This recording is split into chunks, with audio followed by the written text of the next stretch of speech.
नमस्कार, बायजूस आईएएस हिंदी में आप सभी का स्वागत है। और आज हम 27 जुलाई के द हिंदू समाचार पत्र में आए कुछ महत्वपूर्ण समाचारों का विश्लेषण करने वाले हैं। तो आइए शुरू करते हैं आज का समाचार विश्लेषण।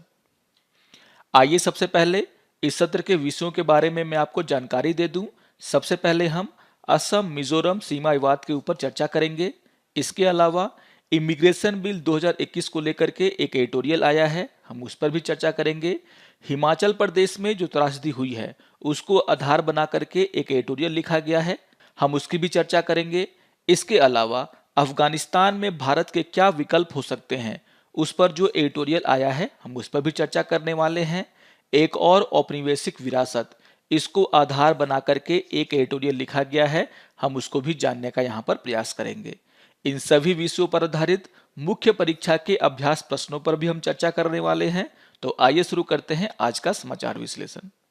आज के द हिंदू समाचार पत्र के पेज नंबर 1 पर एक न्यूज आया जिसका शीर्षक है 6 policeman killed in Assam Mizoram border raw. और ये न्यूज जीएस पेपर 2 पॉलिटी और जीएस पेपर 3 सिक्योरिटी से जुड़ा हुआ है। तो आइए देख लेते हैं कि आखिर ये असम मिजोरम बॉर्डर रॉ क्यों शुरू हुआ, इन दोनों राज्यों के बीच में जो सीमा विवाद है उसका इतिहास क्या है। अगर हम असम और मिजोरम के सीमा विवाद की बात करें तो ये सीमा विवाद 49 ईयर से चला आ रहा है। आप सभी जानते होंगे कि मिजोरम 1972 में केंद्र शासित प्रदेश बना और 1987 में इसे एक राज्य का दर्जा दिया गया और तब से ही मिजोरम और असम के बीच में यह विवाद चल रहा है। असम के बराक घाटी में 3 जिले जो है वो मिजोरम के 3 जिलों से लगते हैं और ये जिले हैं कछार, दूसरा है हैलाकांडी और तीसरा है करीमगंज। और ये तीनों जिले मिजोरम के आइजॉल, कोलासिब और मामित जिलों से लगते हैं। यानी कि यहाँ पर जो 3 जिले हैं असम के वो मिजोरम के 3 जिलों से लगते हैं। और यहाँ पर जो लंबाई है इस बॉर्डर की वो है 164 किलोमीटर। यानी एक बहुत बड़ा इलाका जो है असम और मिजोरम के बीच में सीमा के रूप में है और इसी इलाके में जो है ये पूरा का पूरा डिस्प्यूट है। अब देख लेते हैं कि आखिर ये डिस्प्यूट शुरू कब से हुआ। आपको ध्यान में रखना है कि 1987 में असम एक राज्य बना और उससे पहले 1972 में इसे एक केंद्र शासित प्रदेश के रूप में दर्जा दिया गया था और उसके पहले मिजोरम असम का ही भाग हुआ करता था। अगर हम मिजोरम की बात करें, इसे हम पहले लुसाई हिल्स के नाम से जानते थे और असम के कछार जिले में जिस इलाके को लुसाई हिल्स के नाम से जाना जाता था उसे ही आगे चल करके मिजोरम का दर्जा दिया गया। यहाँ पर जो विवाद है वो 1875 से शुरू होता है, जब अंग्रेजों ने 1875 में एक अधिसूचना जारी की थी और उसके तहत लुसाई पहाड़ियों को कछार के मैदानी इलाकों से अलग कर दिया गया था। 1933 में भी एक अधिसूचना अंग्रेजों के द्वारा निकाली गई थी जिसके तहत लुसाई पहाड़ियों और मणिपुर के बीच में सीमा का सीमांकन हुआ। यहाँ पर ये 2 अधिसूचनाएं हैं, उन्हीं के कारण आज का जो मिजोरम है और असम के बीच में ये विवाद शुरू हुआ है। जैसा कि मैंने कहा कि 1875 में एक अधिसूचना के आधार पर लुसाई पहाड़ियों को कछार जिले के मैदानी इलाकों से अलग कर दिया गया था। आपको ध्यान में रखना है कि ये जो लुसाई पहाड़ियां हैं उस समय असम का हिस्सा थी जो कि आज का मिजोरम है। असल में अंग्रेजों को लुसाई पहाड़ियों में चाय के बागान लगाने थे और इसी को देखते हुए बिजनेस पर्पस से उन्होंने बंगाल ईस्टर्न फ्रंटियर रेगुलेशन अधिनियम 1873 लाया और इसी को लाकर के अंग्रेजों ने 1875 में लुसाई पहाड़ियों को कछार के मैदानी इलाके से अलग किया। और जैसा कि मैंने कहा कि वे चाहते थे कि लुसाई पहाड़ियों पर चाय की खेती की जाए, यानी कि बिजनेस पर्पस को देखते हुए उन्होंने ऐसा किया था। लेकिन 1933 में लुसाई पहाड़ियों और मणिपुर के बीच में एक सीमा खींच दी गई थी और जब मिजोरम को एक राज्य का दर्जा दिया गया तो मिजोरम ने जो है 1933 के अधिसूचना को मानने से इनकार कर दिया और उनका कहना था कि 1933 में जब ऐसा किया गया था, यानी कि लुसाई पहाड़ियों और मणिपुर के बीच में जो सीमा का बंटवारा किया गया था, उस समय मिजो समाज जो कि लुसाई पहाड़ियों में रहते थे उनसे कोई भी सलाह नहीं ली गई थी और इसीलिए मिजोरम के नेताओं के द्वारा 1933 के अधिनियम के आधार पर जो बंटवारा हुआ है, सीमा का सीमांकन हुआ है, उसे वो नहीं मानते हैं। वो बोलते हैं कि 1875 के हिसाब से ही सीमा का सीमांकन होना चाहिए। यानी कि मिजोरम के द्वारा जो कछार जिले का मैदानी भाग है उसके कुछ इलाकों पर अपना दावा किया जाता है। आप सभी को यहाँ पर ध्यान रखना है कि 1875 में अंग्रेजों ने बिजनेस पर्पस के लिए लुसाई पहाड़ियों को कछार के मैदानी इलाकों से अलग किया था। ये दोनों के दोनों जो है कछार जिले के ही हिस्से थे और इसीलिए कछार जिले का जो मैदानी इलाका है उसको लेकर के असम और मिजोरम के बीच में डिस्प्यूट चल रहा है। असम जो है 1933 के अधिसूचना का पालन करता है, जबकि मिजोरम के द्वारा 1933 में जो अधिसूचना के द्वारा मणिपुर और लुसाई पहाड़ियों के बीच में जो सीमांकन किया गया था उसे वो नहीं मानता और इसीलिए उसका कहना है कि 1875 के अधिसूचना के आधार पर ही सीमा का सीमांकन किया जाना था। तो आपको ये समझना बहुत ही जरूरी है कि आखिर ये जो विवाद है वो कब से शुरू हुआ। असम और मिजोरम के बीच में जो सीमा विवाद है वो गहराता ही जा रहा है। 26 जुलाई को जो घटना घटी उससे पहले पिछले साल अक्टूबर में भी झड़पें हुई थी यहाँ पर और उसके अलावा फरवरी 2018 में भी यहाँ पर हिंसा हुई थी। तो यहाँ पर आप देख सकते हैं कि इन दोनों राज्यों के बीच में जो सीमा विवाद है वो अब बढ़ता ही जा रहा है, जो कि खूनी संघर्ष में तब्दील हो गया है। आइए एक और एडिटोरियल की यहाँ पे चर्चा कर लेते हैं। आज के द हिंदू समाचार पत्र के पेज नंबर 6 में एक एडिटोरियल आया जिसका शीर्षक है an immigration bill that does not go far enough. ये editorial GS paper 2 international relation से जुड़ा हुआ है। तो आइए देख लेते हैं कि आखिर इस एडिटोरियल में कौन कौन से प्रमुख मुद्दे उठाए गए हैं जो कि इमिग्रेशन बिल 2021 से जुड़े हुए हैं। आप सभी जानते हैं कि हमारे देश से भारी मात्रा में लोग जो है खाड़ी के देशों में, अरब देशों में और दूसरे देशों में काम की तलाश में जाते हैं, वहां पर काम करने जाते हैं और कभी कभी इन लोगों के साथ वहां पर भेदभाव और इनका शोषण भी वहां पर हो जाता है और इसको देखते हुए इमिग्रेशन एक्ट में चेंजेस करने की जरूरत थी। आप सभी को पता होगा कि इमिग्रेशन को लेकर के हमारे देश में इमिग्रेशन एक्ट 1983 है, लेकिन इसमें बहुत सारी कमियां थी और इसी को देखते हुए सरकार के द्वारा इमिग्रेशन बिल 2021 लाया गया है और जून 2021 की शुरुआत में विदेश मंत्रालय के द्वारा इस बिल को जनता के सामने प्रस्तुत किया गया और उनसे इस पर अपनी राय मांगी गई और जल्द ही ये विधेयक संसद में पेश किया जाएगा और जो लोग विदेशों में जाकर के रोजगार करना चाहते हैं, वहां पर काम करना चाहते हैं, उनकी भर्ती प्रक्रिया में सुधार के लिए ये विधेयक बहुत ही जरूरी है और इसी को लेकर के यहाँ पर चर्चा की गई है कि किस तरीके से जो इमिग्रेशन बिल 2021 आया है उसमें क्या अच्छाइयाँ हैं और उसमें क्या कमियाँ हैं। यहाँ पर कहा गया है कि जो इमिग्रेशन बिल 2021 है वो जरूर इमिग्रेशन एक्ट 1983 से बहुत ही अच्छा है, लेकिन अभी भी इस बिल में बहुत सारी कमियां हैं। तो आइए देख लेते हैं कि आखिर इसमें अच्छी बातें क्या हैं और किन कमियों के ऊपर एडिटोरियल में ध्यान दिलाया गया है। यहाँ पर शोषणकारी स्थितियों की चर्चा की गई है और ये बताने का प्रयास किया गया है कि जो लोग बाहर जाकर के रोजगार ढूंढना चाहते हैं, काम करना चाहते हैं, उनके साथ अनेक प्रकार के दुर्व्यवहार किए जाते हैं। यहाँ पर बड़े भर्ती शुल्क, यानी कि अगर आप किसी फॉरेन कंट्री में जाकर के काम करना चाहते हैं, किसी अरब देश में जाकर के काम करना चाहते हैं, तो यहाँ पर एजेंटों के द्वारा जो है बहुत ही भारी मात्रा में पैसा वसूला जाता है। इसके अलावा जो अनुबंध होते हैं उसका पालन नहीं किया जाता,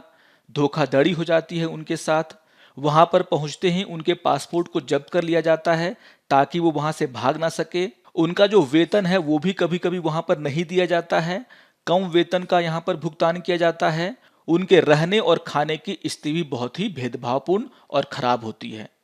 और इन्हीं सभी से डील करने के लिए भारत में एक बहुत ही अच्छे इमिग्रेशन एक्ट की जरूरत है। यहाँ पर कहा गया है कि भले ही भारत में इमिग्रेशन एक्ट 1983 था, लेकिन इसमें बहुत सारी कमियां थीं जिसके कारण जो भारतीय विदेशों में काम करने के लिए जाते थे उनको वहां पर दुर्व्यवहार से बचाया नहीं जा सकता था। और इसी को देखते हुए सरकार ने जो चेंजेस किए हैं, जो नया इमिग्रेशन एक्ट लाया है वो बहुत ही सराहनीय है और ये इमिग्रेशन एक्ट 1983 से जरूर अच्छा है। यहाँ पर सुधार की बातें कही गई हैं और कहा गया है कि जो इमिग्रेशन बिल आया है उसमें कुछ अच्छी बातें हैं, जैसे इमिग्रेशन को लेकर के नियम और कानून बनाने, यहाँ पर हेल्प डेस्क और कल्याण समितियों की स्थापना की बात की गई है। यहाँ पर यह कहा गया है कि जो एजेंसियां भारतीयों को विदेशों में काम के लिए लेकर के जाती हैं उन पर जो जवाबदेही है वो बढ़ाई जाएगी। श्रमिकों को वहां पर जाने से पहले पूरी ब्रीफिंग दी जाएगी कि उनका काम क्या है, उनका वेतन कितना होगा, किस तरीके से वो वहां पर रहेंगे। यानी कि यहाँ पर जो एजेंसियां होती हैं या फिर जो लोग इन श्रमिकों को वहां पर लेकर के जाते हैं, काम दिलाते हैं, उनकी जवाबदेही बढ़ाने का यहाँ पर काम किया गया है, जो कि यहाँ पर एक अच्छी पहल के रूप में देखा जा रहा है। लेकिन इसमें बहुत सारी कमियां भी हैं और इन कमियों को यहाँ पर उजागर किया गया है। यहाँ पर सबसे पहले ये बताया गया है कि 2021 के विधेयक में प्रवासियों और उनके परिवारों के अधिकारों को सुरक्षित करने के उद्देश्य से मानवाधिकार ढांचे का अभाव है। यहाँ पर यह बताया गया है कि जो लोग भारत से बाहर काम करने जाते हैं उनका योगदान भी हमारी इकॉनमी में बहुत ज़्यादा होता है और इसे हमें सराहना के दृष्टि से देखना चाहिए। और इसीलिए जो लोग वहां पर जाते हैं और उनके परिवार जो भारत में रह जाते हैं, उनके जो मानवाधिकार हैं उसे सुरक्षित रखने के लिए जैसे कानून होने चाहिए उसका अभाव आपको यहाँ पर देखने को मिलता है। एक बहुत ही महत्वपूर्ण कमी की यहाँ पर जिक्र की गई है और कहा गया है कि इस बिल में एजेंसियों को श्रमिकों से सेवा शुल्क लेने की अनुमति दी गई है और यहाँ तक यहाँ पर यह कहा गया है कि एजेंट अपनी सीमा जो है खुद निर्धारित कर सकते हैं। यानी कि जैसा मैंने आपसे कहा कि जो व्यक्ति बाहर जाकर के काम करना चाहता है उसे सेवा शुल्क देना पड़ता है इन एजेंसियों को, और ये एजेंसियां सेवा शुल्क के नाम पर एक मोटी रकम इन लोगों से ऐंठ लेती हैं, ले लेती हैं। यहाँ पर यह कहा गया है कि जो ILO है यानी कि अंतर्राष्ट्रीय श्रम संगठन है, वो साफ साफ ये कहता है कि जिस व्यक्ति को विदेश में जाकर के काम करना है तो वहां की जो कंपनी उस व्यक्ति को बुला रही है काम करने के लिए, उसके द्वारा ये सारे शुल्क दिए जाएंगे। यानी कि जो नियोक्ता है यानी कि जो नौकरी देने वाला है उसी के द्वारा श्रमिक के वीजा का खर्च उठाया जाएगा, उसके चिकित्सा परीक्षा का खर्च उठाया जाएगा, सेवा शुल्क का खर्च उठाया जाएगा, हवाई यात्रा सहित भर्ती भुगतान वहन किया जाएगा। यानी कि यहाँ पर जो ये कहा गया है कि जो व्यक्ति जो कि एक गरीब व्यक्ति है और तभी तो वो जाकर के बाहर में काम करना चाहता है पैसे कमाने के लिए, उसका यहाँ पर शोषण हो रहा है और उसी से जो है ये एजेंसियां पैसा लेती हैं वहां पर काम कराने के नाम पर। जबकि यहाँ पर अंतर्राष्ट्रीय श्रम संगठन का साफ साफ कहना है कि जिस कंपनी ने उस व्यक्ति को वहां पर काम के लिए बुलाया है उसके द्वारा जो है सारा का सारा भुगतान करना पड़ेगा, उसे सारा लागत वहन करना होगा। यहाँ पर ILO और विश्व बैंक के एक सर्वेक्षण का भी हवाला दिया गया और कहा गया है कि भारतीय श्रमिक विदेशों में काम करने के लिए बहुत ही ज्यादा शुल्क भुगतान करते हैं और यहाँ पर जो गरीब श्रमिक होते हैं उनके द्वारा और ज्यादा पैसा का भुगतान किया जाता है और इसके लिए इन गरीब लोगों को कभी कभी लोन भी लेना पड़ता है, सेठ साहूकारों से पैसा लेना पड़ता है, जिसके कारण इनकी जो फैमिली भारत में रह जाती है उन्हें इसका असर झेलना पड़ता है। उन्हें जो है भारी मात्रा में पैसे इन लोगों को देने पड़ते हैं, सेठ साहूकारों को देने पड़ते हैं। तो एक तरीके से यहाँ पर जो ये कहा गया है कि एजेंसियों के द्वारा श्रमिकों से सेवा शुल्क लेने की अनुमति होगी, ये बात यहाँ पर बहुत ही गलत है, जिसे सुधार करने की जरूरत है। इसके अलावा यहाँ पर एक और प्रावधान है जिसका यहाँ पर विरोध किया गया और कहा गया है कि इस बिल में ये कहा गया है कि सरकारी अधिकारियों को यह पावर होगा कि वे पासपोर्ट को निलंबित कर सकते हैं या रद्द कर सकते हैं अगर उन्हें लगता है कि किसी व्यक्ति के द्वारा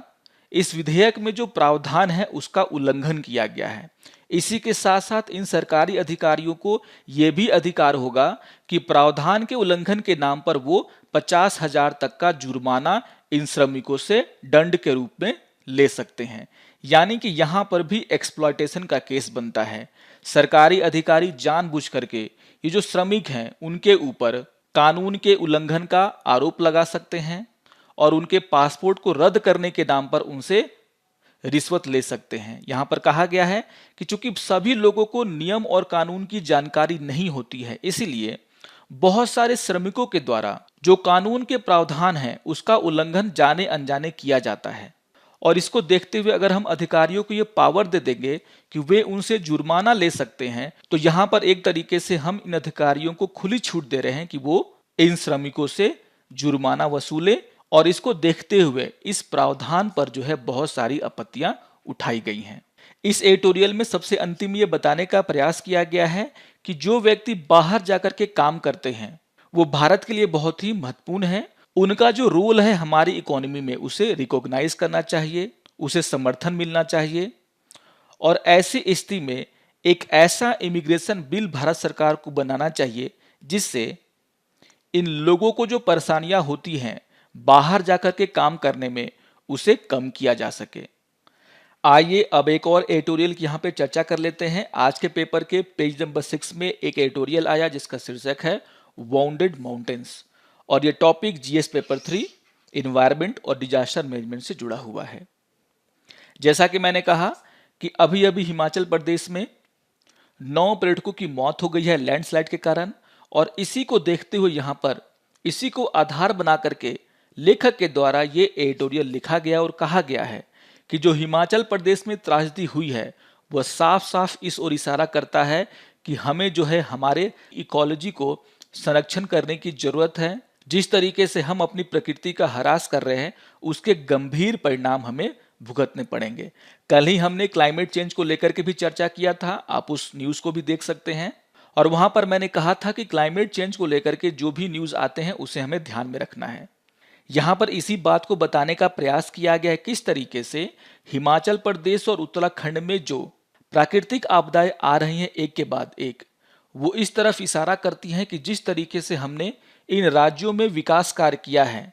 अब उसका जो असर है वहाँ की प्रकृति पर देखने को मिल रहा है, और उसके कारण वहाँ पर बार बार भूस्खलन, बाढ़, बादल फटने और भूकंप जैसी घटनाएं हो रही हैं। इस एडिटोरियल में हिमाचल प्रदेश का खास करके जिक्र किया गया और कहा गया है कि जिस तरीके से हिमाचल प्रदेश में हाइड्रो पावर को लेकर के जो योजनाएं बनाई जा रही हैं उसका ये असर है। और यहाँ पर यह बताया गया है कि 2018-19 के दौरान ऊर्जा पर संसदीय अस्थायी समिति ने ये कहा था कि राज्य के पास जो उसकी मौजूदा जल विद्युत क्षमता है उसे दुगुना करने का अवसर है, और वहां पर जल विद्युत उत्पादन करने की बहुत ज़्यादा संभावनाएं हैं। और यहाँ पर जो बातें कही गई थी, जो जल विद्युत क्षमता के विकास करने के लिए जो बातें कही गई थी वो किन्नौर जिले से जुड़ी हुई हैं। और आपको ध्यान में रखना है कि ये जो लैंडस्लाइड हुआ है वो किन्नौर जिले में ही हुआ है। यानी कि जिस तरीके से हम ये समझते हैं कि ये जो हमारे पहाड़ी राज्य हैं, जिस तरीके से हिमाचल प्रदेश और उत्तराखंड में नदियों का जाल है, हम वहां से भारी मात्रा में जल विद्युत जनरेट कर पाएंगे, ये सोचना गलत है। यहाँ पर इसके नुकसान बहुत ही ज्यादा हैं। यहाँ पर यह बताने का प्रयास किया गया है कि जो जल विद्युत परियोजनाएं हैं उसके फायदे को बढ़ा चढ़ा करके बताया गया, और जबकि उससे होने वाले नुकसान को हमने कम करके नापा। और इसीलिए अब देखने को मिल रहा है कि हिमाचल प्रदेश में और उत्तराखंड में इस तरह की घटनाएं घट रही हैं। तो इन सभी का जिक्र किया गया और कहा गया है कि हमें सबसे पहले ये देखना है कि कहीं हमारे विकास कार्यों से जो हमारी प्रकृति है हम उसका नुकसान तो नहीं कर रहे हैं। यहाँ पर यह बताने का प्रयास किया गया है कि जिस स्थिति में हिमाचल प्रदेश और उत्तराखंड पहुंच गए हैं वहां से वापस आना बहुत ही मुश्किल हो जाएगा, क्योंकि यहाँ पर पहले ही हमने यहाँ की प्रकृति को बहुत ही ज्यादा नुकसान पहुंचा दिया है। तो इस बात को ध्यान में रख करके जो परियोजनाएं होती हैं उसको बनाने की जरूरत है। कहीं हम विकास के नाम पर इन राज्यों का विनाश तो नहीं कर रहे हैं। आइए एक और एडिटोरियल की हम यहाँ पे चर्चा कर लेते हैं। आज के पेपर के पेज नंबर 7 पे एक एडिटोरियल आया जिसका शीर्षक है evaluating India's option in Afghanistan. तो इसको लेकर के बहुत सारी चर्चाएं पहले भी हुई हैं। अफगानिस्तान अभी न्यूज में है और पिछले दिनों इसके ऊपर बहुत सारे एडिटोरियल आए हैं, सारे ऑप्शन पर खुल करके चर्चाएं हुई हैं। यहाँ पर इस एडिटोरियल में हम लोग फोकस रखेंगे रीजनल सोल्यूशन के ऊपर, क्योंकि इससे पहले वाले एडिटोरियल में हमने तालिबान और भारत का जो उसके साथ बातचीत चल रहा है उसको लेकर के काफी चर्चा की है। यहाँ पर हम रीजनल सोल्यूशन के ऊपर पूरा का पूरा फोकस करेंगे और ये जानने का प्रयास करेंगे कि भारत के पास वो कौन कौन से ऑप्शन है जिसका वो यहाँ पर इस्तेमाल कर सकता है। आप सभी जानते हैं कि भारत के द्वारा 3 बिलियन से ज्यादा इन्वेस्टमेंट अफगानिस्तान में किया गया है, और जब से वहां पर यह खबर आई है कि यूएस के जो फोर्सेस हैं वो अगस्त में पूरी तरीके से वहां से लौट जाएंगे, उसको देखते हुए भारत की चिंता लाजमी है कि वो अपना जो इन्वेस्टमेंट वहां पर उसने किया है उसे वो कैसे बचाए। यहाँ पर यह बताने का प्रयास किया गया है लेखक के द्वारा कि 1950 के दशक से ही भारत और अफगानिस्तान के रिश्ते बहुत ही अच्छे हैं। जब तक वहां पर तालिबान नहीं आया था तब तक भारत और अफगानिस्तान के रिश्ते बहुत ही अच्छे थे और 2001 में जब यूएस के द्वारा वहां पर तालिबान को हटाया गया, वहां पर जब हमला किया गया, उसके बाद जब वहां पर एक सरकार बनी, उसके बाद भी हमारे रिश्ते बहुत ही अच्छे हुए। यहाँ पर कहा गया है यूएस यहाँ से जा रहा है, लेकिन भारत को अपनी सेफ्टी को देखते हुए, सुरक्षा को देखते हुए अफगानिस्तान में शांति के प्रयास करने चाहिए। अफगानिस्तान को फिर से आतंकवादियों का जो चारागाह नहीं बनने देना चाहिए और इसको लेकर के जो भी प्रयास भारत कर सकता है उसे यहां पर करना चाहिए। यहां पर अगर हम रीजनल सोल्यूशन की बात करें तो यहां पर कहा जा रहा है कि जो क्षेत्रीय समाधान है उसमें चीन, रूस और ईरान का भी बहुत ज्यादा महत्व है और भारत को इन तीन देशों के साथ मिलकर के काम करना पड़ेगा। यहां पर यह कहा गया है कि ये तीनों देश तालिबान के साथ सार्वजनिक और सीधी बातचीत पहले ही कर रहे हैं और इसको देखते हुए भारत को इन तीनों देशों के साथ मिल करके अफगानिस्तान में एक राजनीतिक समझौते के ऊपर कोशिश करनी चाहिए। यहां पर चीन का जिक्र किया गया और कहा गया है कि चीन अपने सिंजियांग प्रांत को लेकर के काफी चिंतित है और वो जानता है कि अगर अफगानिस्तान में तालिबान का शासन होता है तो सिंजियांग प्रांत में डिस्टरबेंस और भी बढ़ेगा। यहां पर रूस का जिक्र करते हुए बताया गया है कि रूस को डर है कि अगर अफगानिस्तान में तालिबान आ जाता है तो यहां पर जो मध्य एशिया के देश हैं, जो कि पूर्व सोवियत गणराज्य रह चुके हैं, वहां पर भी अशांति फैलेगी, उनकी सुरक्षा को यहां पर धक्का लगेगा और इसको देखते हुए रूस अफगानिस्तान में तालिबान को काबिज होने नहीं देना चाहता। यहां पर ईरान का जिक्र किया गया और कहा गया है कि ईरान एक शिया बहुल देश है और वो सुन्नी देवबंदी तालिबान जिसके साथ वो 1998 में लगभग युद्ध के कगार पर चला गया था, उसके साथ उसकी पटरी नहीं होगी क्योंकि यहां पर वैचारिक, सांप्रदायिक और राजनीतिक चुनौती जो है बहुत ही बड़ी है। तो इसको देखते हुए तीनों देश जो है ये चाहते हैं कि अफगानिस्तान में शांति बहाल हो और यहां पर तालिबान को जो है सैनिक तरीके से जो है काबुल पर कब्जा करने से रोका जाए और भारत को इन तीनों देशों के साथ मिलकर के काम करना होगा। इस एडिटोरियल में बताया गया है कि भारत का जो तत्कालिक लक्ष्य है वो अपने कर्मियों और निवेश की सुरक्षा पर होना चाहिए। अगर हम भविष्य की बात करें तो भविष्य में जाकर के भारत को इसका राजनीतिक समाधान खोजना चाहिए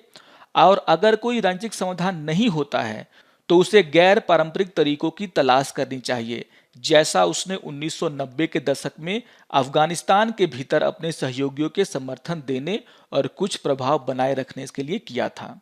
यानी कि भारत को फिलहाल तो अपने निवेश की सुरक्षा के बारे में सोचना होगा और आगे चल करके भविष्य में अफगानिस्तान के राजनीतिक समाधान के ऊपर बातें करनी होगी, उसके बारे में सोचना होगा। और यहां पर बताया जा रहा है कि ऐसा करने के लिए इन क्षेत्रीय शक्तियों के साथ मिलकर के काम करना बहुत ही जरूरी है। यहां पर यह कहा गया है कि रूस ने हाल के वर्षों में तालिबान के साथ संबंध विकसित किए हैं और तालिबान के साथ भारत के किसी भी जुड़ाव में रूस का समर्थन का यहां पर आवश्यकता पड़ेगा। यहां पर ईरान का जिक्र करते हुए कहा गया है कि चूंकि ईरान का जो बॉर्डर है वो अफगानिस्तान के साथ लगता है और इसीलिए अगर भारत को अफगानिस्तान के जातीय अल्पसंख्यकों से संपर्क बनाना है तो उसे ईरान की जरूरत पड़ेगी, क्योंकि ईरान के इन जनजातीय लोगों के साथ बहुत अच्छे संबंध हैं और इसको देखते हुए ईरान भारत के लिए बहुत ही इंपॉर्टेंट हो जाता है। यहाँ पे छाबर परियोजना का जिक्र किया गया और कहा गया है कि ईरान में भारत की जो छाबर परियोजना थी उसका मूल उद्देश्य पाकिस्तान को दरकिनार करते हुए अफगानिस्तान तक सीधी पहुंच बनाना था और इसको देखते हुए भारत को यूएस के दबाव में आए बिना ईरान के साथ अपने संबंध मजबूत करने चाहिए। और यहां पर यह भी कहा गया है कि अफगानिस्तान में एक राजनीतिक समाधान के लिए भारत को चीन के साथ भी बातचीत करना चाहिए, क्योंकि चीन पाकिस्तान को कंट्रोल कर सकता है। तो इन सभी बातों का जिक्र करते हुए यहां पर समझाने का प्रयास किया गया है कि जो रीजनल सॉल्यूशन है उसमें भारत को एक बड़ी भूमिका निभानी चाहिए, क्योंकि अफगानिस्तान में शांति बहुत ही जरूरी है और अगर किसी तरीके से तालिबान अफगानिस्तान की सत्ता पर काबिज हो भी जाते हैं तो भारत को उसके साथ ऐसे संपर्क बनाए रखने चाहिए जिससे कि पाकिस्तान का जो असर है तालिबान पर उसे कम किया जा सके। आइए एक और एडिटोरियल की यहाँ पे चर्चा कर लेते हैं। आज के पेपर के पेज नंबर 7 में एक एडिटोरियल आया जिसका शीर्षक है येट अनदर कॉलोनियल लेगेसी और ये टॉपिक जीएस पेपर 3 इकोनॉमी से जुड़ा हुआ है। जैसा कि हम सभी जानते हैं कि हमारे देश में 1990 में जो आर्थिक सुधार शुरू किए गए थे उसके लगभग 30 साल पूरे हो चुके हैं और यहाँ पर इसके 30 साल पूरे होने पर इस बात का विश्लेषण किया जा रहा है कि जिन बातों को लेकर के ये सुधार शुरू किए गए थे क्या हम उसमें कामयाब हो पाए हैं कि नहीं, और इसी को आधार बनाते हुए यहाँ पर समझाने का प्रयास किया गया है कि जिस तरीके से